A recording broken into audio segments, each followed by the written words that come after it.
ശ്രീത്ത്, കേരളത്തിൽ പലതരത്തിലുള്ള പീഡനം നടക്കുന്നുണ്ട്. ഗാർഹിക പീഡനം, അതുപോലെ തന്നെ മറ്റ് ഈ കാമുകന്മാരുടെ ഇടയിലെ അത്തരത്തിലുള്ള നിരവധി മരണങ്ങൾ അത്തരത്തിൽ നമ്മൾ കഴിഞ്ഞ ഏതാണ്ട് ഒരു 1-2 വർഷമായിട്ട് കേട്ടുകൊണ്ടിരിക്കുകയാണ്. ഇപ്പോൾ ഒരുപക്ഷെ മലയാളികൾ അങ്ങനെ മറക്കാൻ വഴിയില്ല, ഗ്രീഷ്മ അല്ലേ, തൻ്റെ കാമുകന് ജ്യൂസ് വിഷം കലക്കി കൊടുത്തു എന്നുള്ള പേരിലാണ്. 2022 നടന്നതാണ്. കേരളത്തിൻ്റെ തെക്കേ അറ്റത്ത് പാറശാല ഭാഗത്താണ് ഈ സംഭവം നടന്നത്. ജനങ്ങൾ പല സംഭവങ്ങളുണ്ടായിട്ടുണ്ട്, അതുകൊണ്ട് ഓർത്തെടുക്കുന്നതിന് വേണ്ടിയാണ് ഇത്രയും കാര്യങ്ങൾ ഞാൻ പറഞ്ഞത്. ഈ പാമ്പിനെ കടിപ്പിച്ചതും ഒക്കെ ഉണ്ടല്ലോ, അങ്ങനെ നിരവധി കേസുകളുണ്ട്. അപ്പോൾ ഇവിടെ ജ്യൂസിനകത്ത് വിഷം കലർത്തി കൊടുത്തത്, ഒന്നാലോചിക്കണേ, തന്നെ വിശ്വാസം അർപ്പിച്ച് വരുന്ന, അപ്പോൾ ഈ കാമുകന്മാരുടെ ഇടയിൽ പോലും ഇത്തരത്തിലുള്ള വിഷം കലർത്തി കൊടുക്കുക എന്ന് പറഞ്ഞാൽ ആ പെൺകുട്ടിയുടെ വാക്കിൽ വിശ്വസിച്ച് ഇറങ്ങിയ അവനാണ് ഈ ദുരന്തം നേരിടേണ്ടി വന്നതെന്നുള്ളതാണ്. അപ്പോൾ അതിൻ്റെ വിധി വരാറായിരിക്കുകയാണല്ലേ?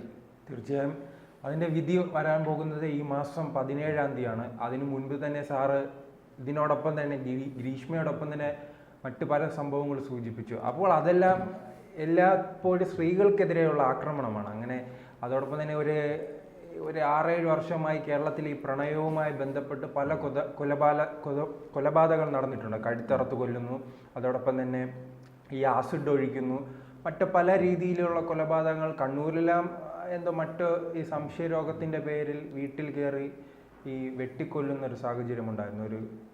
അതിൻ്റെ വിധിയിൽ ഈ ഇടക്കാലത്താണ് ആ കാമുകനെതിരെ ഉണ്ടായത്. അങ്ങനെ കൊലപാതകങ്ങൾ നിരന്തരമായിരുന്നു. ഒരു പരിധി വെച്ച് അന്ന് ചർച്ചകളും ഉയർന്നു വന്നിട്ടുണ്ട്. ഈ പ്രണയവുമായി ബന്ധപ്പെട്ട് എന്തുകൊണ്ടാണ് ഈ ബ്രേക്കപ്പ് പറയുമ്പോൾ അങ്ങനെ ഇഷ്ടമില്ലെന്ന് രണ്ടുപേർ തമ്മിൽ പിരിയുമ്പോൾ എന്തിനാണ് ഈ കൊലപാതകങ്ങളിലേക്ക് എത്തുന്നത്, ഈ വലിയ വെല്ലുവിളികളിലേക്ക് എത്തുന്നത്, പ്രതികാരത്തിലേക്ക് എത്തുന്നത് എന്ന ചർച്ചകൾ തന്നെ ഉയർന്നു വന്നിരുന്നു. കാരണം പ്രത്യേകിച്ച് ഈ പെൺകുട്ടികൾക്കെല്ലാം പിന്നീട് ചിലരെങ്കിലും രഹസ്യമായെങ്കിലും പറയും പ്രണയിക്കാൻ പേടിയെന്ന രീതിയിൽ. കാരണം ഇതിൽ നിന്ന് പിന്മാറുകയാണെങ്കിൽ കൊലപാതകത്തിലേക്ക് എത്തുമോ എന്ന സംശയം തന്നെ ഈ പെൺകുട്ടികൾക്കിടയിൽ ഉണ്ടാകുന്ന ഒരു കാലം ഉണ്ടായിരുന്നു. പക്ഷേ അതിനെ ബ്രേക്ക് ചെയ്യുന്നതായിരുന്നു ഈ സംഭവം. ഈ സംഭവത്തിൽ തിരിച്ചായിരുന്നു, ഈ കാമുകനെയാണ് കാമുകി കൊലപ്പെടുത്തുന്ന സാഹചര്യം ഉണ്ടായിട്ടുണ്ട്. അത് എല്ലാവരും ഒന്ന് ഞെട്ടിയാണ്. കേരളത്തിൽ തന്നെ അങ്ങനെ ഒരു സംഭവം മുൻപൊന്നും റിപ്പോർട്ട് ചെയ്തിട്ടില്ല, ഇങ്ങനെ ഒരു ക്രിമിനൽ പ്രവർത്തനം. അത് ഈ കാമുകനോട് പ്രണയം താല്പര്യക്കുറവ് വരുന്നു. അങ്ങനെ മാറാൻ പറയുമ്പോൾ ആ പയ്യൻ മാറുന്നില്ല. പയ്യൻ ആത്മാർത്ഥമായി തന്നെ പ്രണയിക്കുകയായിരുന്നു. അതിനുശേഷമായിരുന്നു ഈ പയ്യന് 2-3 തവണയായി ജ്യൂസിൽ ഈ വിഷം കലക്കി കൊടുക്കുകയാണ്. അങ്ങനെ അവസാന ഘട്ടത്തിലാണ് ഈ പയ്യൻ മരണപ്പെടുന്ന സാഹചര്യം ഉണ്ടായിട്ടുണ്ട്. അങ്ങനെ ആ പയ്യനെതിരെ എന്തായാലും ഈ പ്രതിക്കെതിരെ, ഗ്രീഷ്മയ്ക്കെതിരെ പയ്യൻ്റെ മരണമൊഴി തന്നെ കൃത്യമായി തന്നെ ഉണ്ട്. കാരണം ഈ പയ്യൻ വീട്ടിലെത്തിയതിന് ശേഷം, ഒരു ദിവസം വീട്ടിലെത്തിയതിന് ശേഷം ഈ ഛർദ്ദിച്ചതിന് ശേഷമാണ് ഈ മെഡിക്കൽ കോളേജിൽ എത്തിക്കുമ്പോൾ ഈ ഡോക്ടർമാർ ചോദിക്കുകയാണ് എന്താണ് കഴിച്ചതെന്ന് പറയുമ്പോൾ ഈ വീട്ടിൽ നിന്നും കഴിച്ചതാണ്, ഈ ഗ്രീഷ്മയെ കാണാൻ വരുമ്പോൾ കുടിച്ച ജ്യൂസിൽ നിന്നാണ് ഇത്തരം ഈ വിഷം കലർന്നതായി പയ്യനെ സംശയിക്കുന്നുണ്ട്. ഡോക്ടർമാർ അവസാനം കണ്ടെത്തുന്ന സാഹചര്യമുണ്ട്. അതിന് പിന്നാലെ കൃത്യമായി തന്നെ തെളിവുകൾ കണ്ടെത്താനും പോലീസിന് കഴിഞ്ഞിട്ടുണ്ട്. പക്ഷേ ഇതുമായി ബന്ധപ്പെട്ട് ഏറ്റവും ഞെട്ടിക്കുന്നത് എന്തുകൊണ്ട് ഒരു വിദ്യാർത്ഥിനിയായിരുന്നു ഈ പെൺകുട്ടി അന്ന്. ആ വിദ്യാർത്ഥിനിയാണ് ഈ കാമുകനെ കൊല്ലാനായി ഇത്തരത്തിലുള്ള വിഷം കലക്കി കൊടുക്കുകയും പിന്നീട് ആ പയ്യൻ മരണപ്പെടുകയും ചെയ്തത്. ഈ കേസുമായി ബന്ധപ്പെട്ട് ഇപ്പോൾ അതിൻ്റെ വാദപ്രതിവാദങ്ങൾ പൂർത്തിയായിട്ടുണ്ട്. പ്രോസിക്യൂഷൻ പല വാദങ്ങൾ നിരത്തിയിട്ടുണ്ടായിരുന്നു ഈ മരണവുമായി ബന്ധപ്പെട്ട്.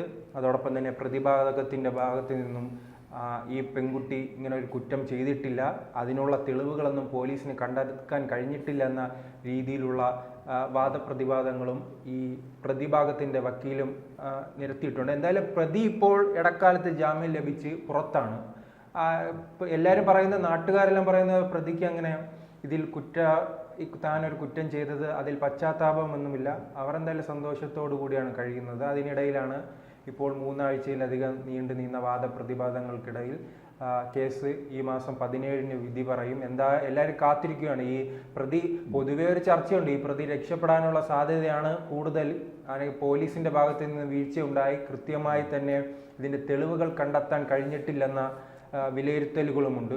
അതോടൊപ്പം തന്നെ മറ്റൊരു കാര്യം ഈ പ്രതിയുടെ ഭാഗത്ത് നിന്നുണ്ടായിട്ടുണ്ട്, പ്രതിയുടെ വീട്ടുകാരുടെ ഭാഗത്ത് നിന്നും. ഈ സംഭവം നടന്നത് തമിഴ്നാട്ടിലാണെന്നും അതിനാൽ തന്നെ തമിഴ്നാട് പോലീസുമായി ബന്ധപ്പെട്ട അന്വേഷണം നടത്തണമെന്നും ഇതിന്റെ വിചാരണ തമിഴ്നാട്ടിലെ ഏതെങ്കിലും കോടതിയിലേക്ക് മാറ്റണമെന്നും ഇവർ അവകാശപ്പെട്ടിരുന്നു. പക്ഷേ അതെന്തായാലും കേരളത്തിലെ കോടതികൾ അനുവദിച്ചിട്ടില്ല. ഇതിപ്പോൾ നെയ്യാറ്റിങ്കര കോടതിയിലാണ്, നെയ്യാറ്റിങ്കര അഡീഷണൽ സെക്ഷൻ കോടതിയിലാണ് ഇതിൻ്റെ വാദപ്രതിവാദങ്ങൾ നടന്നത്. ബഷീറിന് മുമ്പാകെ ഇപ്പോൾ തുടർച്ചയായി തന്നെ 3 ദിവസങ്ങളിലായി നടന്ന വാദപ്രതിവാദങ്ങൾക്കിടയിലാണ് ഈ കേസ് ഇപ്പോൾ മാറ്റിവെച്ചിരിക്കുന്നത് വിധി പറയാനാണ്.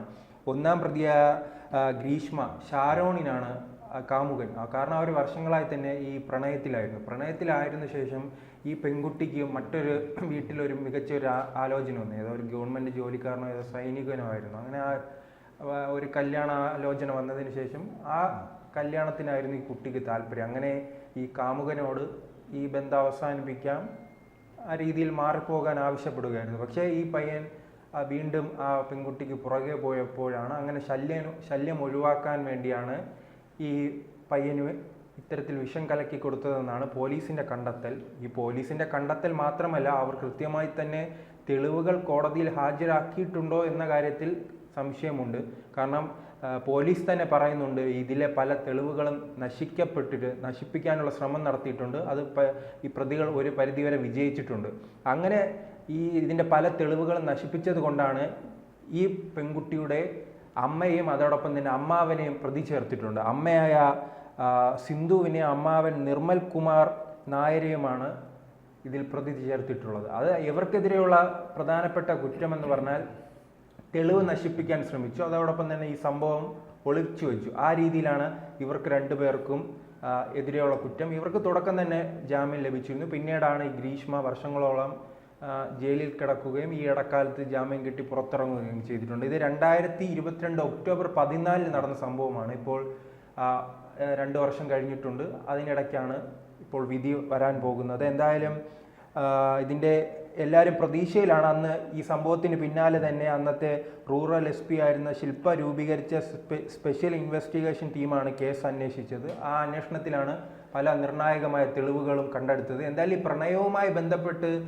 ഇത്തരം പ്രണയമെന്ന് പറയുന്നത് പണ്ടെല്ലാം ഈ കത്തിലൂടെയല്ല പ്രണയമായിരുന്നു. ഇപ്പോൾ വാട്സപ്പിലൂടെയും അതോടൊപ്പം തന്നെ സോഷ്യൽ മീഡിയയിലൂടെയും ആ രീതിയിലേക്ക് മാറിയപ്പോഴാണ് മറ്റൊരു കാര്യമുണ്ട്. ഈ പെൺകുട്ടി പറയുന്ന മറ്റൊരു കാര്യമുണ്ട്, അതാണ് ഇതിലേക്ക് സൂചിപ്പിച്ചത് തന്നെ. പുതിയൊരു സോഷ്യൽ മീഡിയ കാലത്ത് ഇങ്ങനെ പ്രണയത്തിൻ്റെ രംഗങ്ങളും അതോടൊപ്പം തന്നെ ചില ദൃശ്യങ്ങളെല്ലാം ഈ പയ്യൻ ഷൂട്ട് ചെയ്തു വച്ചെന്നും അത് കാട്ടി ഭീഷണിപ്പെടുത്തിയെന്നും ഈ പെൺകുട്ടിയുടെ മൊഴി ഉണ്ടായിരുന്നു. കാരണം അങ്ങനെ ഭീഷണിപ്പെടുത്തിയത് കൊണ്ടാണ് അങ്ങനെ ഇവനെ നശിപ്പിക്കുക എന്ന ലക്ഷ്യവുമായി മുന്നോട്ട് പോയതെന്നാണ് പോലീസിന്റെ കണ്ടെത്തൽ. എന്തായാലും കേരളം കാത്തിരിക്കുന്ന ഒരു വിധിയാണ്. കാരണം ഞാൻ തുടക്കം സൂചിപ്പിച്ചതുപോലെ തന്നെ ഏകപക്ഷീയമായി പെൺകുട്ടികൾക്ക് മാത്രം എതിരെയായിരുന്നു തുടക്കത്തിൽ ഇത്തരം ആക്രമണങ്ങൾ ഉണ്ടായിരുന്നത്. പക്ഷെ അത് ബ്രേക്ക് ചെയ്യാൻ ഗ്രീഷ്മയ്ക്ക് കഴിഞ്ഞു. അതിൻ്റെ ഞെട്ടലിലായിരുന്നു കേരളക്കര ഒന്നാകെ. അതുകൊണ്ട് തന്നെ കേരളത്തിലെ എല്ലാവരും കാത്തിരിക്കുകയാണ് ഗ്രീഷ്മയ്ക്ക് എന്താണ് ശിക്ഷ ലഭിക്കുക എന്നത്. അങ്ങനെ കൃത്യമായി ശിക്ഷ ലഭിക്കണമെന്നാണ് ഈ ഷാരോണിൻ്റെ വീട്ടുകാർ ആഗ്രഹിക്കുന്നത്. പക്ഷേ കൃത്യമായ തെളിവുകൾ കണ്ടെത്താൻ പോലീസിന് കഴിഞ്ഞിട്ടില്ല എന്ന വിലയിരുത്തലാണ് പലരുമുള്ളത്. ചിലപ്പോൾ അങ്ങനെ കൃത്യമായ തെളിവുകൾ പോലീസിന് ഹാജരാക്കാൻ കഴിയാത്തത് കൊണ്ട് ഈ ഗ്രീഷ്മ രക്ഷപ്പെടാനുള്ള സാധ്യതയും വളരെ കൂടുതലാണ്.